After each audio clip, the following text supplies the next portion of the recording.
Alright, let's get started on this little bug. This one is Walter Newman's Micro Matcher, and as I mentioned in the article, this fly is not an easy one to tie. It's a cool little pattern, but it's got a few challenges on it. So I'm going to try to walk you through what I figured out to make it a little bit easier. I'm going to start off with a Tiemco 101. This is a size 18, but 18, 20, 22 is the standard size range. And in my case, I'm going to use some 30 denier Semperfli Nano silk in olive. And the first thing I want to do is I want to cut off about a 5 or 6 inch long piece of this and set it off to the side where I won't lose it. And then I can start my thread on the hook. Now this Nano silk is a slick thread, so you want to make a good long jam knot. And I started at about 75 or 80% on the hook, and I've made a thread base back to the bend.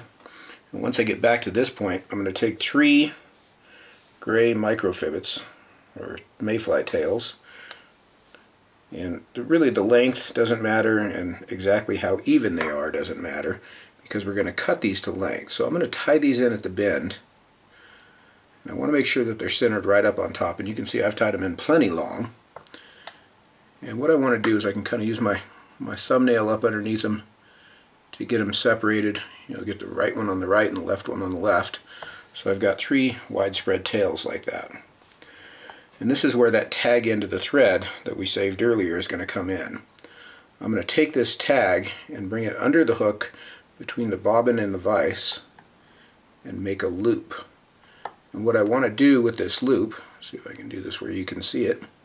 What I want to do with this loop is bring it around that center tail, and that'll separate those 3 tails into a nice wide arc. I'm going to tie down the tag end of the thread as well as the butt ends of the tails, wrap over them up the hook, and then I can trim the stub ends out. Now I'm going to just make sure everything's square. You can see we've got a nice widespread tail. And now here, before I move back, I'm going to take a piece of extra fine silver wire. I'm going to tie it along the near side of my hook here. I'm going to wrap back over it to the base of the tail. Now once I get there, I'm going to come forward again and I'm going to start to build a tapered abdomen. And this 30 denier is very small thread, which makes it really easy to build the shape that we're going to need. And I want to exaggerate it a little bit. And even come a little further forward, like right up to that 80% point with our abdomen. And then I'll counter wrap my wire rib. This is something I've been doing more of in recent years. My whole life I sort of was anti-counter wrap or counter anti-wrap, but at any rate, it works. You just want to make sure that when you go to tie off that you pull that tight and get it caught with a few good tight turns of thread so that your thread wraps don't loosen that wrap. And then I'll helicopter the wire and break it off. And I'm going to double the thread back up onto the abdomen to almost 50-50. You can see I'm almost midpoint on the hook there. And at this point I'm going to take a thin strip of black ThinSkin. You can see what I've got here. Just in relation to the hook gap, it's about half, maybe 2/3, about half I'd say, half of a hook gap. I'm going to tie this up here on top of the front edge of the abdomen.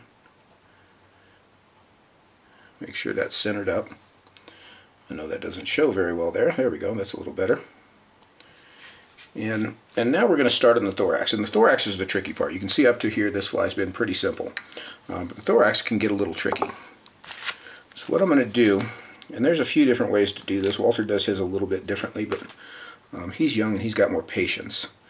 I'm going to take a little tiny bit of gray superfine dubbing. Just a tiny bit. As thin as I can get this on my thread. And I'm going to start to dub the thorax just here from the front edge of the wing case, just kind of start to build a ball. So I'm just starting to build the ball there. And you can see I've got a tiny bit. Now this is, on the camera it looks like a lot more than it really is. Tiny bit of dubbing left on the thread there. I can work with that. I can leave that on there. And then for the legs, these are Senyo's Shaggy dub in medium brown. This is a Superfine spandex elastic. It's the same material that you'd use for the legs on a Pat's rubber leg. It's a Superfine hair. And I'm going to tie this in with a couple turns on one side and a couple turns on the near side. You can see I didn't necessarily X those in. Then I'm going to come in with my second set of legs, but first I'm going to put just another tiny bit of dubbing. Now, Matt puts all the legs in first and then dubs between them, and I have found that I have some trouble keeping them aligned and where I want them. So I'm going to dub in between each section. And the big trick on this is to just use tiny bits. Now that first set of legs I want to kind of sweep back like that. You can see I've dubbed just a bit more. I'm going to grab my second leg, or second strand, and I'm going to lay this in, catch it with a couple turns, kind of bump it right up to the back of that front edge of that bump. So I've got those evenly spaced. I'm surprised this is going so well here on camera, but there's plenty of time for it to go awry. Keep your fingers crossed. Another little twist of dubbing.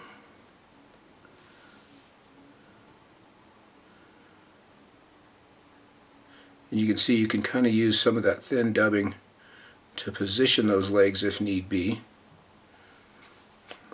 And I'm going to come in with my third set. And you can see I've left myself plenty of room to do all these steps. This is not an easy maneuver, and it's even harder if you crowd. So I'm going to get that third set of legs in.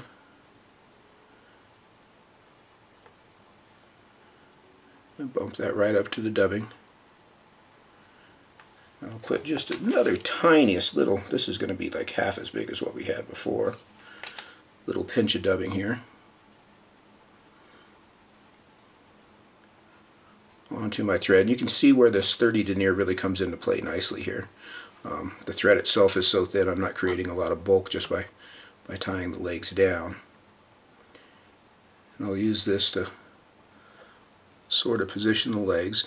And you can, you can figure eight in between the legs if you need to. I'm actually feeling pretty good about this so far. Use up this last bit of dubbing. I'm going to end up just behind the hook eye here.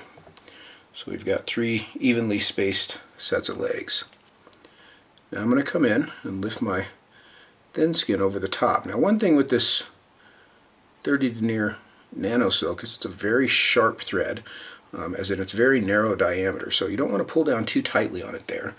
When I pull that Wingcase over, and then I'll fold that back, catch that with another couple turns. And then I can come in with my whip finisher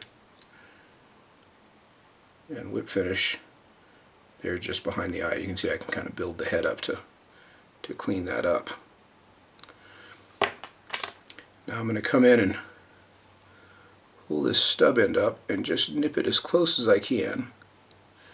I always have a little stub, and I think the one in the magazine actually has that little stub sticking out over the hook eye, but I figured out a way to clean that up since then. Kind of get our legs positioned. What I want to do here is trim the legs about a gap width. You can always come back and trim them again if you feel like you got them too long. But if you got them too short, there's no way to make them grow back, so keep that in mind. So I'm just going to trim those into 3 little legs there, and this tail is going to be about a shank length long, so I'm going to pull that back and just sort of eyeball it for a shank length. Now that cut tail is Walter's idea. That's never been something that I've agreed with, but as I said, the you know, the bar emerger's got a cut tail, and that fly's been around longer than I have, so we're going to give him that that little piece there. But the idea being is that those little bit thicker fibers imitate the tail a little bit better, and they probably do. I just wish they were tapered. So to finish this fly off, I'm going to come in with a little bit of UV resin, and in this case I've got some new stuff. This is Bone Dry Plus, which is just slightly thicker than standard Solarez Bone Dry. And I'm going to put a drop down, and then I'll use my dubbing needle to sort of smooth it from front to back. And I want to go down the top of the abdomen all the way to the base of the tail. Get a nice smooth coat on there. And then I want to cook that, and you can see my lamp is not, the light is showing on the fly, but my lamp is not. You want to start pretty far away with your lamp on this, and kind of fan it on and off, and then come down, right down onto the fly, and you can get it cooked all the way through. That'll make a much more secure coating and keep anything from cracking or peeling up or cooking too fast. And that is Walter Newman's Micro Matcher. Like I said, cool little fly, and I'll tell you, this was my first shot at this one today, so I'm surprised. I was thinking this was going to be a dry run, but he came out pretty good. I've got one leg a little longer on this side. I'm going to nip him down. But really a cool little wiggly bug, super cool looking. And, you know, it took me plenty of practice to get this one down, so I've got a row of them in my box. I'm looking forward to fishing it.